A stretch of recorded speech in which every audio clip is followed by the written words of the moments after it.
हाय friends, मी Aditi's book of रेसिपीजमध्ये पुन्हा एकदा तुमचं खूप खूप स्वागत करते। आजच्या व्हिडिओमध्ये आपण एकदम सोप्या पद्धतीमध्ये लहान मुलांना आवडणारी बटर चकली घरच्या घरी कशी बनवायची ते बघणार आहोत।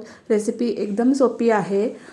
तुम्ही जर हा व्हिडिओ पहिल्यांदा बघत असाल आणि माझं चॅनल पहिल्यांदा बघत असाल तर माझ्या चॅनलला नक्की सबस्क्राईब करा। सबस्क्रिप्शन एकदम मोफत आहे।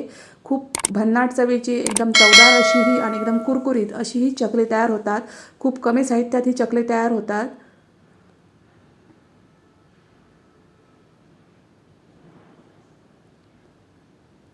लहान मुलांपासून अगदी मोठ्यांना पण आवडते इतकी चवदार अशी चकली तयार होतात। तुम्ही बघू शकता चकली खूप छान एकदम दिसतात आणि एकदम कुरकुरीत अशी चकली तयार होतात।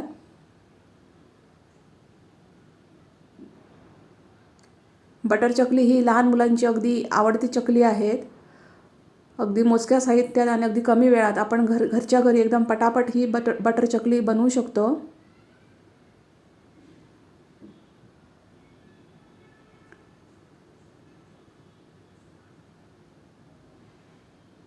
तुम्ही बघू शकता चकली एकदम आतून पोकळ पण झालेली आहे। एकदम कुरकुरीत अशी चकली तयार होतात।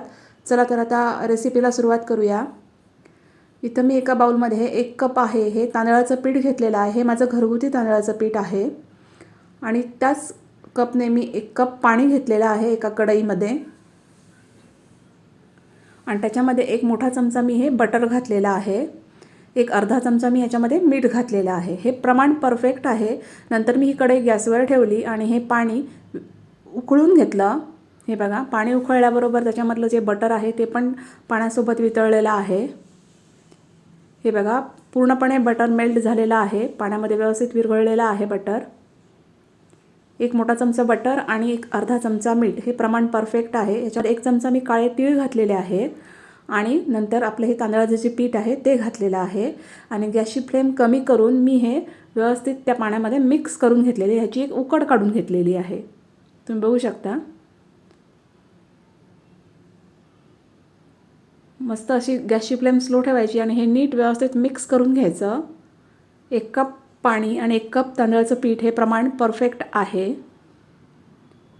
मस्त अशी मी याची ही उकड व्यवस्थित नीट मिक्स करून घेतलेली आहे। काळे तीळ आहेत हे नंतरच घालायचे आणि थोडे कमी प्रमाणातच घालायचे। जर तुम्ही ते अगोदर घातले तर ते पाणी जे आहे तर ते काळपट होण्याची शक्यता असते। त्यामुळे काळे तीळ हे नंतर घालायचे आणि थोडे कमीच घालायचे, नाहीतर चकली दिसायला एकदम अशी काळपट दिसतात। नंतर गॅस बंद करून मी याला एक 5 मिनिटाची वाफ दिलेली आहे। हे बघा आणि हे जे पीठ आहे ही उकड आहे तर ती मी एका ताटामध्येही काढून घेतलेली आहे आणि ही पूर्ण गार करून घेतलेली आहे। हे बघा ताटामध्ये मी व्यवस्थित पसरवून घेतलेली आहे आणि ही नीट अशी गार करून घेतलेली आहे।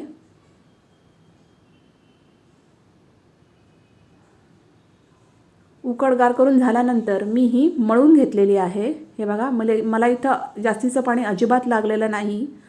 हे बघा परफेक्ट असं मी हे छान अगदी मळून घ्यायचं। मस्तपैकी गोळा असा तयार झालेला आहे। त्यातलं अर्ध पीठ मी बाजूला ठेवून अर्ध पुन्हा एकदा छान मळून घेतलेलं आहे। पीठ जे आहे ते खूप छान मळून घेतलं पाहिजे तरच ती चकली आहे ती खूप छान येतात।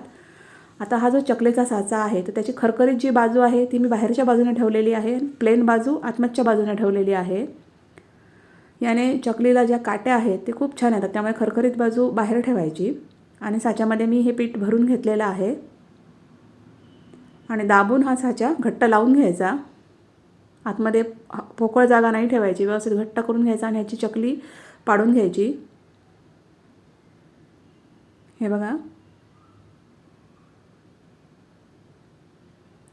बघा आतमधला जो वेढा आहे तो व्यवस्थित घट्ट करून घ्यायचा आणि नंतर बाकीचे सगळे वेढे अगदी जवळ जवळून द्यायचे। हे बघा आणि त्याचं शेवटचे जे टोक आहे ते चिटकवून घ्यायचं, म्हणजे चकली तेलात सुटल्यानंतर उघडणार नाहीत किंवा फुलणार नाहीत। हे बघा मस्त अशी चकली आता काढून झालेली आहे। इथं मी तेल गरम करून घेतलेलं आहे आणि गॅसची फ्लेम आता मीडियम आहे आणि याच्यामध्ये मी चकली तळायला सोडलेली आहे। एकदम कमी पण तेल गॅसची फ्लेम एकदम कमी पण नाही ठेवायची आणि एकदम जास्त पण नाही ठेवायची। तेल चांगलं तापून घ्यायचं आणि मीडियम गॅस फ्लेमवर ही चकली आहे ती तळून घ्यायची आहे।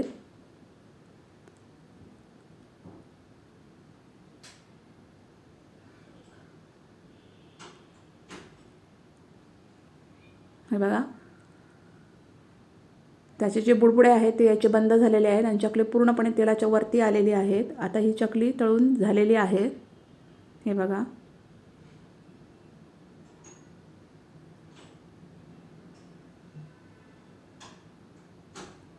हे बघा, परफेक्ट अशी चकली तळून झालेली आहे. चकली तळताना अजिबात घाई करायची नाही, नाहीतर चकली आतून मऊ राहतात. अशीच मी सगळी चकली जी आहे ती तळून घेतलेली आहे.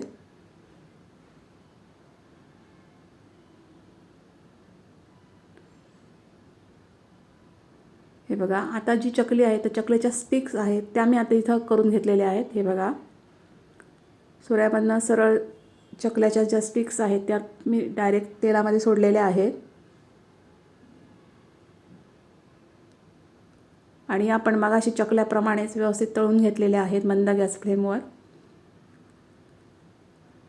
व्यवस्थित आरामात तळून घ्यायची चकली, म्हणजे एकदम कुरकुरीत होतात. जर घाई केली तर चकली मऊ पडतात. आणि इथं जे तांदळाचं पीठ वापरले तर ते मी घरगुती वापरले. तुम्ही इथं विकतचं पीठ पण वापरू शकता. फक्त घरगुती तांदळाचं पीठ करताना तांदूळ जुना असला पाहिजे, याची काळजी घ्यायची आहे. तरच ती चकली पुढे चांगली होतात. त्यामुळे जुन्या तांदळाचंच पीठ करून नंतर ही चकली करायला घ्या. हे बघा, ह्यात स्टिक्स पण आहेत त्या पण व्यवस्थित तळून झालेल्या आहेत. हे बघा, आणि खूप सुंदर अशी ही चकली आता तयार झालेली आहे. हे बघा, घरच्या घरी एकदम परफेक्ट मापामध्ये ही चकली तयार केलेली आहे. एकदम परफेक्ट आणि एकदम झटपट अशी चकली तयार होतात. तुम्ही बघू शकता. तुम्ही पण ही अशाच प्रकारे चकली तयार करून बघा आणि व्हिडिओ कसा झाला ते कमेंट्समध्ये नक्की सांगा. थँक्यू.